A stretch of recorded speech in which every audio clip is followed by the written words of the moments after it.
ہم جیسے ہر عبادت کے اندر نیت کرتے ہیں، ابھی عصر کی نماز پڑھی تو آپ نے نیت کی۔ نیت کیا کی کہ میں عصر کی 4 رکعت فرض پڑھتا ہوں امام کے پیچھے۔ اس طرح جو بھی ہم عبادت کرتے ہیں، عبادت کے اندر ہم نیت کرتے ہیں، اس لیے کہ اعمال کا دار و مدار نیتوں پر ہے۔ اسی طرح نکاح بھی ایک بہت بڑی عبادت ہے، اس لیے اس میں بھی ہم شرکت کریں تو اس میں بھی نیت کریں۔ نیت تو کیا کریں گے؟ نیت خالی یہ بھی کریں کہ ہم ایک بہت بڑے، اللہ کے حبیب نے فرمایا نکاح جو عبادت ہیں اس میں شرکت کر رہے ہیں، یہ بھی نیت چلے گی۔ باقی ہم نیت یہ کریں کہ ہم اتنے بڑے ایک عمل کے اندر شرکت کر رہے ہیں کہ جس میں 2 اہل اسلام مسلمانوں میں سے 2 نے اپنے عہد ایمان کو محفوظ کیا ہے۔ اللہ کے حبیب نے فرمایا کہ جب بندہ نکاح کرتا ہے تو اپنے عہد ایمان کو محفوظ کر لیتا ہے۔ فَلْيَتَّقِ اللَّهَ فِي النِّصْفِ الْبَاقِي، اب جو آدھا ایمان رہا اس میں وہ اللہ سے ڈرتا رہے اور اللہ کے احکام کو پورا کرتا رہے۔ تو اس طرح ہم نیت کریں گے تو ہمارا آنا رسمی نہیں ہوگا، ہمارا سب رسم ہوتا ہے۔ ہم عبادتوں کو بھی رسم بنا دیتے ہیں، جو عبادت رسم بنتی ہیں اس میں سے ساری ہی خیر اور برکت چلی جاتی ہے۔ آج ہم دیکھتے ہیں سماج برادری میں کہ مہر فاطمی آہستہ آہستہ شروع میں جب چلی تو ایک عبادت کے طور پر چلی، لیکن آج مہر فاطمی اس پوزیشن پر آ گئی کہ مہر فاطمی کو ہم نے بہت بڑی رسم بنا دی۔ اب چاہے بیچارہ پھر وہ لاری چلانے والا ہو تو بھی زبان سے نکلے گا مہر فاطمی، وہ کہیں پر چھوٹا موٹا پگار لے رہا ہو تو بھی کہیں گے کہ مہر فاطمی۔ تو یہ رسم بن گئی، اور جہاں رسم بنتی ہیں وہاں تباہی آتی ہے، ہر قسم کی خیر و برکتیں چلی جاتی ہیں۔ میرے بھائیو، حالات کو سمجھو، حالات کس رخ پر جا رہے ہیں، یہ ملک کس رخ پر جا رہا ہے، حالات کو سمجھ کر اپنے آپ کو فضول خرچی سے بچانا پڑے گا اور پیسوں کی حفاظت کرنی پڑے گی۔ پیسے اللہ کی عظیم نعمت ہیں، اگر یہ نعمت ہم نے ویسے رسموں کے اندر اور خاص کر کے غیروں کے طور و طریق پر اگر ہم نے برباد کر دیے، میرے بھائیوں اس کی بہت بڑی مہنگی قیمت چکانی پڑے گی۔ اس لیے ہم بہت حفاظت کریں، جہاں پر بھی ناجائز طریقہ ہو، ناجائز راستہ ہو، جہاں اللہ اور اس کے رسول کی ناراضگی ہو، وہاں اپنے پیسوں کو خرچ نہ کرے۔ جو خدا جانتا ہے دینا، وہی خدا لینا بھی جانتا ہے۔ اس لیے یہ سب سے بڑی ناشکری ہے کہ آدمی غلط طریقوں پر اپنے مال کو استعمال کرے، لوگوں کو دکھلانے کے لیے، رسموں کو ادا کرنے کے لیے۔ ہماری عورتوں کی زبان پر تو ہوتا ہے کہ تم کو پتہ نہ چلے، مردوں کو پتہ نہ چلے۔ جس مرد کو اپنا پسینہ بہا کر کے مال کمانے کا پتہ چلتا ہے، کیا اس کو خرچ کرنے کا پتہ نہیں چلے گا؟ لیکن پھر بھی وہ کہہ دیتی ہیں تمہیں اس میں پتہ نہ چلے۔ اصل میں ہمارے گھر کا ماحول دینداری والا نہیں ہوتا، ہمارے گھر کے اندر دینی ماحول نہیں ہوتا، اس وجہ سے یہ ساری رسمیں چلتی ہیں، اور ایک رسم مٹاؤ فوراً دوسری 2 آتی ہے۔ اب آپ دیکھو، جب بچے کا یا بچی کا رشتہ ہوتا ہے، رشتے سے لے کر کے جو پہلے نمبر کی اولاد ہوتی ہیں وہاں تک کتنے ایسے مرحلے آتے ہیں، ہر مرحلے پر کوئی نہ کوئی رسم ہے، ہر مرحلے پر۔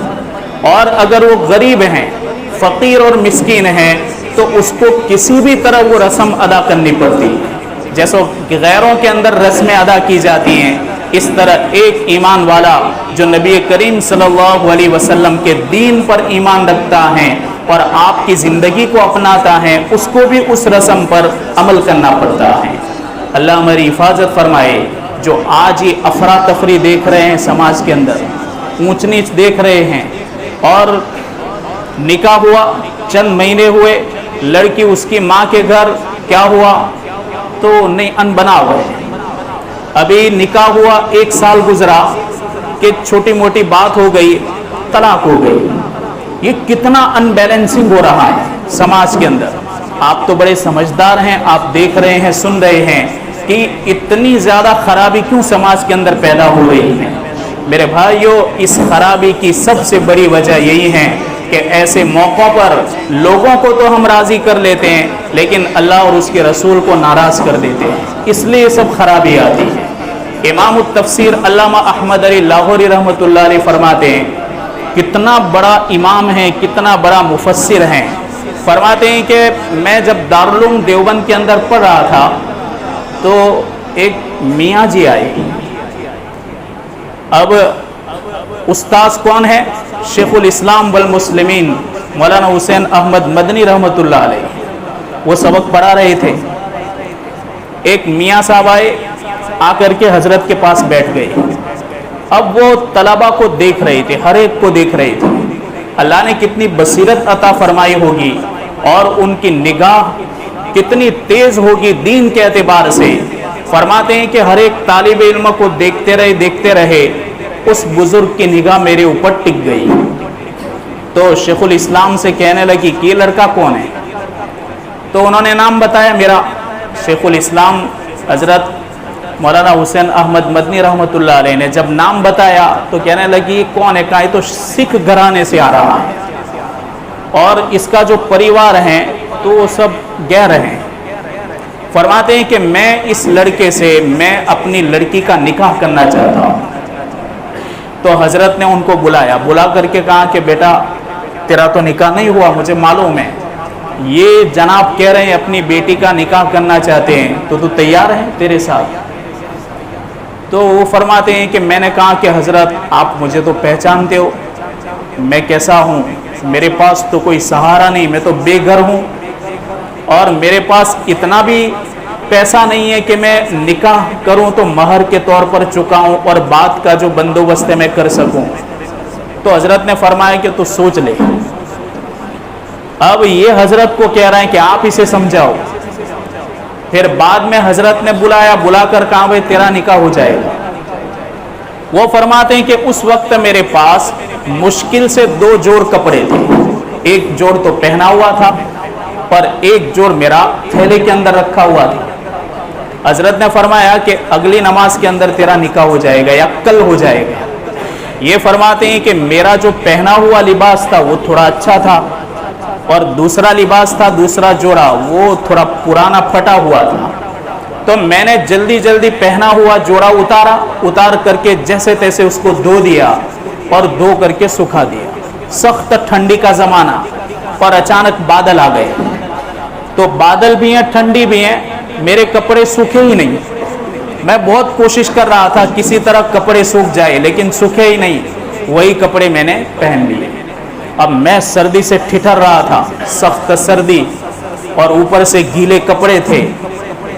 اب وہ بزرگ بھی بیٹھے ہوئے ہیں اور نکاح پڑھا رہے ہیں، کون؟ شیخ الاسلام نکاح پڑھا رہے ہیں۔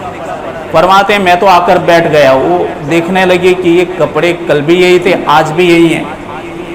حضرت نے اس کو پوچھا، ان کے سامنے نہیں، کہ بیٹا کپڑے تو گیلے پہن کے آیا ہے۔ کہا حضرت آپ کو پتا ہے کہ میں غریب لڑکا ہوں۔ شیخ الاسلام نے نکاح پڑھ دیا۔ اس کے بعد کہا کہ بھائی دیکھو اب تم رخصتی کب کرو گے؟ کہا کہ وہ میں بات کر لیتا ہوں آپ کو۔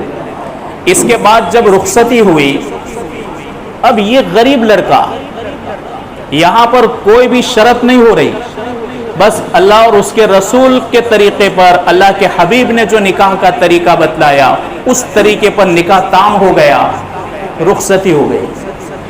اب رخصتی تو بیچاری لڑکی گئی، دیکھا تو ایک چارپائی ہیں، ٹوٹی ہوئی چارپائی ہیں، چھوٹا سا تاریک کمرہ ہیں، اس میں ان کی رخصتی ہوئی۔ جب یہ لڑکی اپنے باپ کے گھر گئی تو باپ نے پوچھا کہ بیٹا میں نے تیرے لیے لڑکا تو اچھا تلاش کیا، تم نے کیسا پایا؟ تو وہ لڑکی کہنے لگی کہ ابا لوگ تو جنت کی باتیں کرتے ہیں کہ جنت میں جائیں گے، جنت میں جائیں گے تو یہ ہوگا یہ ہوگا، میں نے تو دنیا کے اندر دیکھ لیا کہ جنت کے مزے کیا ہوتے ہیں۔ کہاں بیٹا یہ کیسے؟ کہاں کہ آپ نے میرے لیے اتنا بہترین عالم دین پسند کیا اور آپ نے میرا نکاح اتنا سادہ کیا اور اتنا نرالا نکاح کیا کہ اس کی برکتیں میں نے وہاں دیکھی اور میں نے اس لڑکے کو, میرے شوہر کو, وقت کا ولی کامل پایا. ابھی وہ تو فارغ ہوا, ابھی بخاری شریف مکمل ہوئی, اور فرما رہی ہے لڑکی کہ میں نے میرے شوہر کو ولی کامل پایا. میرے بھائیو, یہ تربیت ادھر ہوئی تھی, ایک تربیت ادھر ہوئی تھی. یہ لڑکا جو بعد میں چل کر کے امام التفسیر کا ٹائٹل دیا, ہم نے نہیں دیا, وقت کے بڑے بڑے اہل اللہ نے ٹائٹل دیا, وقت کے بڑے بڑے علماء دیوبند نے اس کو ٹائٹل دیا امام التفسیر کا. علامہ احمد علی لاہوری وہ فرمایا کرتے کہ ایک زمانہ تھا کہ ہم کو پورے سال کبھی ایک کیلا کھانا کو نہیں ملتا تھا, کیلا, ایک کیلا پورا سال. لیکن وقت آیا تو ہمارے لیے طائف سے پھل آیا کرتے تھے, طائف سے پھل آتے تھے, ہر ہفتے میں پھل آیا کرتے تھے. اللہ تبارک و تعالیٰ نے ان کے اس نکاح کی برکت سے ان کے خاندان کے اندر, آپ بزرگوں کو, علماء کو پوچھو کہ بڑے بڑے اہل اللہ اور ولی کامل پیدا کیے. آج ہماری اولاد آنکھوں کی ٹھنڈک نہیں بن رہی, آج ہماری اولاد ماں باپ کے سر کا دکھاوا بن رہی ہیں. کیوں بن رہی ہیں؟ اتنی آوارگی لڑکوں کے اندر, جیسے من چاہے بال کٹوا دیے اپنی مرضی کے مطابق. ایسے زمانے کے اندر کہ جس زمانے کے اندر کرائسس چل رہی ہیں اور اکانومی ڈاؤن ہو رہی ہیں, ایسے ماحول کے اندر 1,000 کے بال, 1,500 روپے کے بال کٹوا رہے ہیں. کہاں جا رہی ہیں یہ نسل, کہاں جا رہی ہیں؟ اور آج یہ لڑکیاں ہماری کہ 5,500, 7,700, 8,800 ہزار کا ڈریس اور لباس, ایسے ماحول کے اندر میرے بھائیوں کہاں جائے گی یہ نسل؟ ہمیں تو بہت سوچنا چاہیے. ہم نے تو ٹھوکریں کھائی ہیں, ہم ٹھوکریں کھائے ہوئے لوگ ہیں, ہم کوئی نئے لوگ نہیں ہیں, حالات کو سمجھنے والے لوگ ہیں. ادھر آپ دیکھو پڑوس کے اندر ایک نکاح ہوا, پڑوس ملک کے اندر ایک صاحب نے 200 کروڑ کا خرچہ کر دیا, 200 کروڑ کا. دنیا حیران رہ گئی, پریشان رہ گئی کہ اگر انہی 200 کروڑ میں سے خالی وہ 190 کروڑ روپے اگر غریبوں پر خرچ کرتا تو کتنے لوگ ایسے تھے کہ جن کی زندگیاں ویران ہو چکی تھی تو ان کو آباد تو کر سکتا تھا, اور کتنوں کو وہ اپنے پیر پر کھڑا کر سکتا تھا. امت کا مال ایسے ضائع ہوگا؟ نبی کریم صلی اللہ علیہ وسلم نے فرمایا کہ لوگوں, صحابہ کو فرمایا کہ مجھے تمہارے فقر کا کوئی اندیشہ نہیں, مجھے فقر کا کوئی خوف نہیں. مجھے خوف اس بات کا ہے کہ جب دنیا تمہارے اوپر پھیل جائے گی اور پیسوں کی ریل پیل ہوگی, ہر طرف سے پیسے آنے لگیں گے, اور پھر جو تمہارے اندر نئی نئی رسمیں شروع ہوگی اور تم اللہ اور اس کے رسول کے طور و طریق سے ہٹوں گے, مجھے خطرہ اس بات کا ہے. باقی فقر کا کوئی اندیشہ نہیں اور مجھے غریبی کا کوئی اندیشہ نہیں. اس پر رہ کر کے تو لوگ ولی کامل بن جاتے ہیں. تو میرے بھائیو, ہم کوئی بھی ایسی رسم نہ کریں, خالی سنے نہیں. ہر مسجد میں امام صاحب فرماتے ہیں اور پرچے آتے ہم سنتے ہیں, لیکن سننے تک اس کو محدود نہ کریں, ہر ایک ہم فکر لیں. ورنہ میرے بھائیو حالات اتنے سنگین ہیں اور حالات اتنے سنگین کھڑے ہونے والے ہیں جو آپ دیکھیں گے, نسلیں دیکھیں گی. اور سمجھدار لوگ ہیں, اشاروں پر سمجھنے والے لوگ ہیں میرے بھائیو, تو ہم سمجھیں. اللہ تبارک و تعالیٰ کہنے سننے سے زیادہ عمل کی توفیق عطا فرمائے.